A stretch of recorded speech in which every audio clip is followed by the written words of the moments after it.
और धमाके के बाद अब दिल्ली हाई अलर्ट पर है। जी हां, हम आपको बताना चाहेंगे दिल्ली में लाल किले के पास अभी कुछ समय पहले एक कार के अंदर विस्फोट हुआ है, धमाका हुआ है। धमाका इतना भीषण था कि साथ में खड़ी हुई दो अन्य गाड़ियां भी इसकी चपेट में आ चुकी है। अब ये मामला इतना गंभीर क्यों है ये भी हम आपको बताना चाहेंगे। धमाका जो हुआ है वो लाल किला मेट्रो स्टेशन के गेट नंबर 1 की पार्किंग में खड़ी हुई गाड़ियों में हुआ है। लाल किला एक दर्शनीय स्थान, एक टूरिस्ट स्पॉट प्लेस जहां पे काफी गहमा गहमी रहती है टूरिस्ट की, अन्य लोगों की, स्थानीय लोगों की। इसके साथ ही शाम का समय मेट्रो स्टेशन खचाखच भरा हुआ भीड़ भरा इलाका जहां पे लोग अपने घर जाने के लिए, अपने गंतव्य तक जाने के लिए जद्दोजहद करते हैं। ये पीक टाइम शाम का टाइम है जब धमाका होता है। धमाके के बाद दमकल विभाग को फोन जाता है, ये गाड़ी में धमाका हुआ। दमकल की गाड़ियां वहां पे पहुंच चुकी है, सभी अधिकारी वहां पे पहुंच चुके हैं। अग्निशमन विभाग की बात की जाए, चिकित्सा विभाग की बात की जाए, एसएफएल टीम की बात की जाए, या फिर स्पेशल सेल की बात की जाए, बम निरोधक दस्ते की बात की जाए, या अन्य अधिकारियों की बात की जाए, सारी टीम पहुंच चुकी है। दिल्ली को हाई अलर्ट पे कर दिया गया है। मैं आपको याद दिला दूं, कल बिहार के अंदर वोटिंग है दूसरे चरण की। इसी के साथ एक बड़ी खबर आज सुबह भी हुई कि फरीदाबाद में आरडीएक्स मिलने की भी बात सामने आई थी। बहरहाल धमाका किसने किया है ये अभी तक पुष्टि नहीं हुई है। आतंकवादी धमाका है या किस तरह का धमाका है, इसकी कोई पुष्टि जो है अभी तक सरकार या प्रशासन या कानून व्यवस्था की ओर से नहीं हुई है। लेकिन कैमरे जांचने शुरू हो चुके हैं, विजुअल्स देखे जा रहे हैं, कैमरे की ट्रैकिंग की जा रही है, आसपास में पूछताछ जारी है। पुलिस प्रशासन पूरी मुस्तैदी से जो है मामले की तह तक पहुंचने की कोशिश कर रहा है। लेकिन अति संवेदनशील जगह और अति संवेदनशील मामला। मेरे साथ मेरे सहयोगी हेमंत जी से चर्चा करने की कोशिश करेंगे। हेमंत जी, लाल किला टूरिस्ट प्लेस, शाम का वक्त, पीक टाइम, धमाका, क्या कुछ कहना चाहेंगे? ये बहुत ही एक जो घटना हुई है उसको लेकर राघव जी, कम से कम मैं कल रात से ऐसी घटनाक्रम देख रहा हूँ।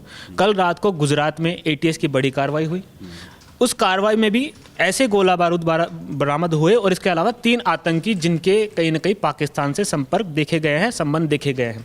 आज सुबह कार्रवाई हुई।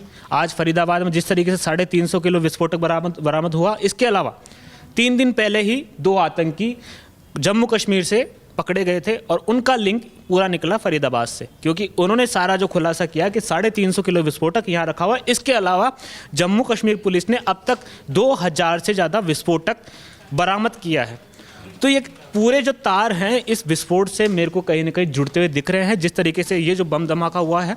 क्योंकि ये जो सुबह कार्रवाई हुई उसके बाद में जिन्होंने भी इस ब्लास्ट को अंजाम दिया है, हालांकि अभी तक ये पूरी जांच का विषय है, लेकिन जिसने भी अंजाम दिया है, मेरे को ये लगता है कि जो कार्रवाई हुई ताबड़तोड़, इससे घबराकर कहीं ना कहीं विस्फोट को अंजाम दिया, विस्फोट को अंजाम दिया है। और दूसरी बात, जिस तरीके से पूरा मॉड्यूल है, ये लगातार एटीएस और तमाम जो एजेंसियां वो लगातार जम्मू कश्मीर से एक्टिव है। जम्मू कश्मीर में मैंने 3 से 4 दिन से लगातार देख रहा हूँ, वहाँ पर जितने भी स्लीपर सेल जो एक्टिव थे उनको पकड़ने की कार्रवाई लगातार जारी है। और वो कहाँ तक पहुँची, आके वापस दिल्ली तक।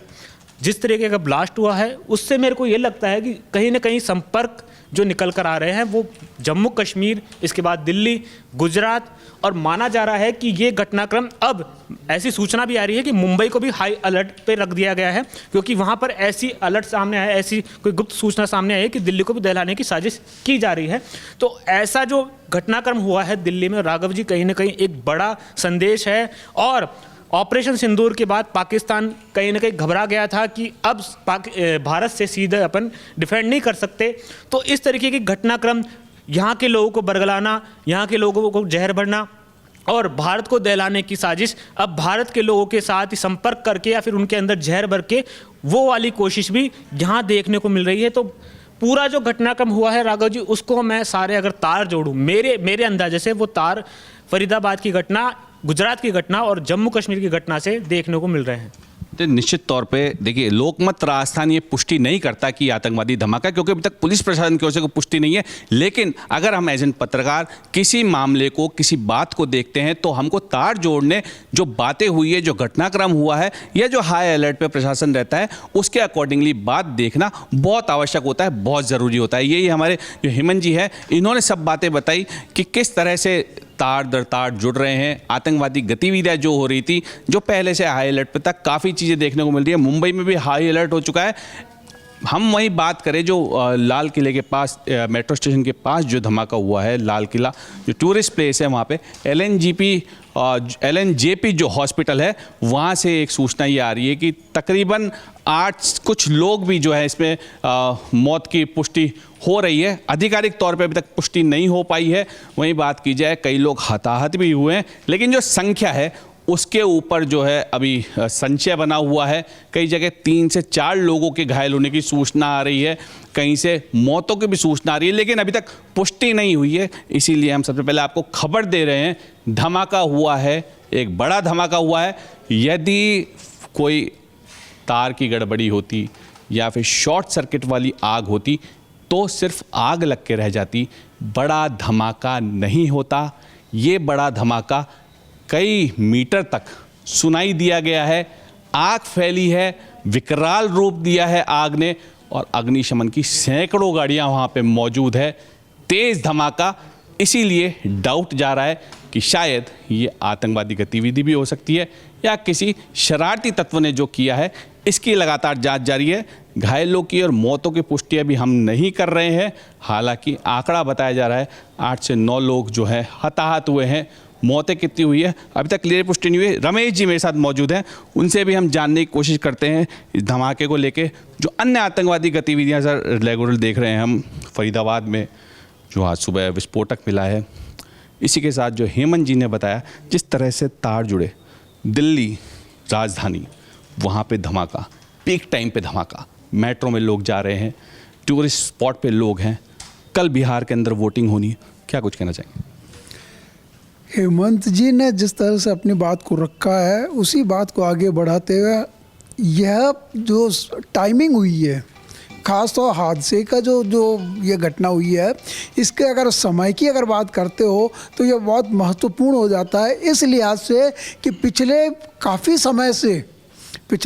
समय से एक आशंका जैसी दिखने लगी है कि कहीं न कहीं कोई इस तरह की कोई गतिविधियां तो नहीं हो रही है। हमारी सुरक्षा एजेंसियां या सरकार है, शासन सत्ता है, प्रशासन है, वो पूरा हाई अलर्ट पे रहा है लंबे समय से। अगर मैं 6 महीने पहले से अगर बात करूं तो जो एक पाकिस्तान ने जो कायराना हरकत उस समय की थी कश्मीर में, और उसके बाद में सिंदूर ऑपरेशन जो चला, उसके बाद भी ये एक दिल और दिमाग में कहीं न कहीं इस तरह की बात रहती है कि पाकिस्तान इसको वापस जो है रिएक्ट करेगा। और आप पाकिस्तान की अगर गतिविधियों को अगर देखें तो वहाँ पर आज ये एक बहुत बड़ा डेवलपमेंट ये हुआ कि वहाँ पे आसिफ मुनीर को जो है एक अलग तरह की जिम्मेदारी दी गई है। वहाँ का जो घटनाक्रम है वो उनका निजी मामला है, उनके देश का मामला है, लेकिन आप अगर उस लिहाज से अगर इस घटना को अगर जोड़ के देखें तो ये घटनाएँ भी काफ़ी कुछ कह देती है। दूसरा कि पिछले काफ़ी समय से भारत जो है अपनी आंतरिक सुरक्षा के ऊपर बहुत कंसर्न रहा है, बहुत काम किया उसने, और चप्पे चप्पे पे ने हर पल इस तरह की एक्टिविटीज़ को वो ट्रेस आउट करता है, देखता है। मतलब कि हम जागरूक हैं इस बात को लेकर के कि आंतरिक जो व्यवस्था है हमारी वो मजबूत रही है, लेकिन पिछले काफ़ी समय से जो आंतरिक और बाह्य जो घटना है, बाह्य घटना में पाकिस्तान हो जाए या फिर बांग्लादेश की भी अगर घटना हो जाए, म्यांमार का जो सीमावर्ती इलाका है वो भी अगर देखा जाए, तो कुल मिलाकर के अभी जो स्थितियां जिस तरह की बनी है उसमें आप इस बात से इनकार नहीं कर सकते कि हम कहीं न कहीं सुरक्षित से महसूस करते हैं। लिहाजा ये जो घटना हुई है उस घटना को अगर उस संदर्भ में देखा जैसा कि हेमंत जी ने अपनी बात को विस्तार से कहा है, तो हम उस बात से भी इनकार नहीं कर सकते। लेकिन चूंकि ये जांच का विषय है, जांच एजेंसियां अपना काम कर रही है, वो किस निष्कर्ष पे पहुंचती है, कहाँ पे क्या हुआ, ये आने वाला वक्त बताएगा। लेकिन हाँ, ये बात ज़रूर है कि ये दिल्ली की जो घटना हुई है उसकी टाइमिंग को लेकर अगर हम बात करें तो निश्चित रूप से चिंताजनक है। कारण यह है कि बिहार का जो पहले फेज का चुनाव शांतिपूर्वक तरीके से निपट गया, इस बात को लेकर भी कहीं न कहीं असामाजिक तत्व की बात करते हैं। असामाजिक तत्व इस तरह का माहौल एक जो है क्रिएट करने में कहीं वो कामयाब तो नहीं हो रहे हैं। बिल्कुल, ये बात भी है। हम सबसे बड़ी चुनाव भी है। हाँ, मैं वापस आपके पास लौटता हूँ। देखिए, सबसे पहले तो मैं आपको बताऊँ, एक व्यक्ति की मौत की पुष्टि जो है हो गई है। बताया जा रहा है कि एक व्यक्ति की मौत हो गई है और 3 से 4 लोग जो है इस धमाके के दौरान घायल हो गए हैं। सबसे बड़ी बात ये उठती है कि जो ऐतिहासिक धरोहर है हमारे भारत की, लाल किला, उसकी परिधि के अंदर, उसके रेडियस के अंदर, उसमें वहाँ धमाका हुआ। मैं ये भी नहीं कह रहा कि बहुत दूर हुआ है। लाल किला मेट्रो स्टेशन, लाल किला, जहाँ से प्रधानमंत्री भाषण देते हैं, संबोधित करते हैं, जहाँ पे तिरंगा फहराया जाता है।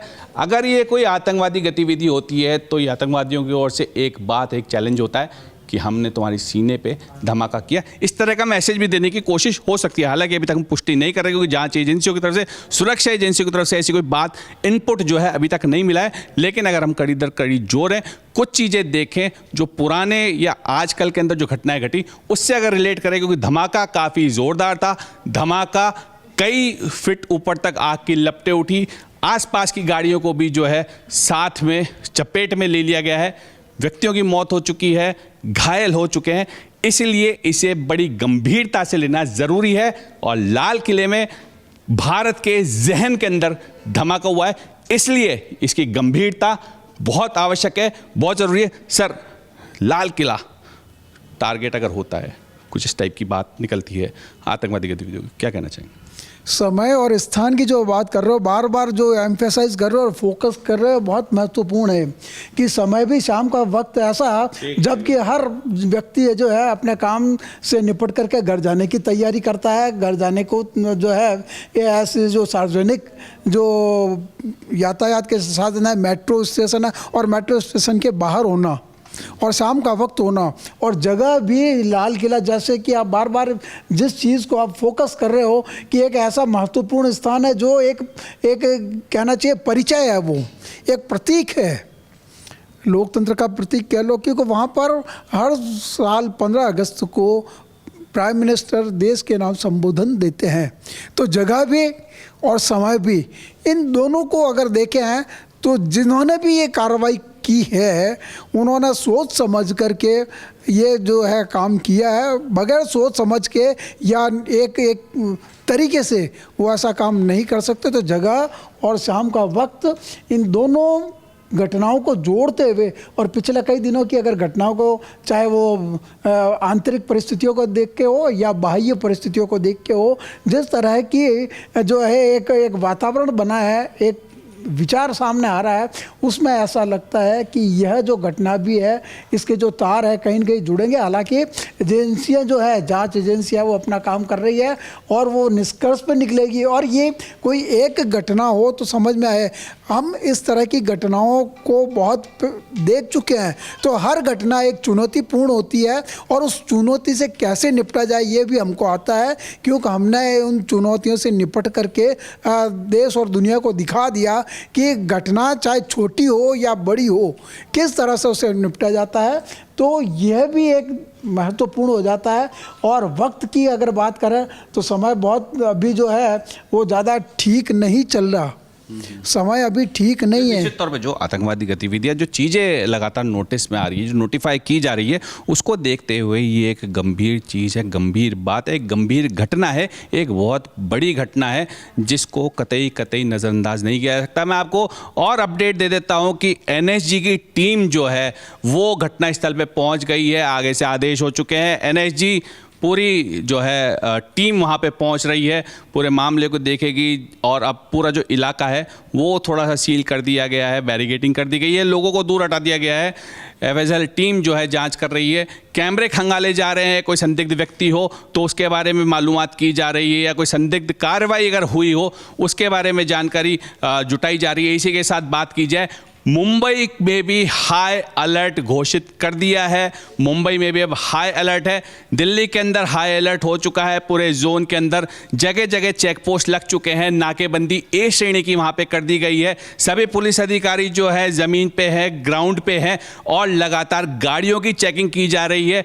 आने वाले जाने वाले जितने भी लोग हैं जो बॉर्डर क्रॉस कर रहे हैं उनकी भी चेकिंग की जा रही है। इसी के साथ में जो संदिग्ध गतिविधियों वाले अति संवेदनशील स्थान है वहाँ पे भी जो है पुलिस जाब्ते पहुंच रहे हैं। तो कहने का यही मतलब है कि इस घटना को जो है हल्के में नहीं लिया जा रहा है। जो भी मंसूबे रहे, जो भी बात रही, उसको जल्द से जल्द जो है ढूंढा जा रहा है, खोजा जा रहा है। लेकिन एक बार फिर दहल चुका है दिल्ली। इस समय कैमरामैन विक्रम के साथ राघव शर्मा, लोकमत राजस्थान, जयपुर।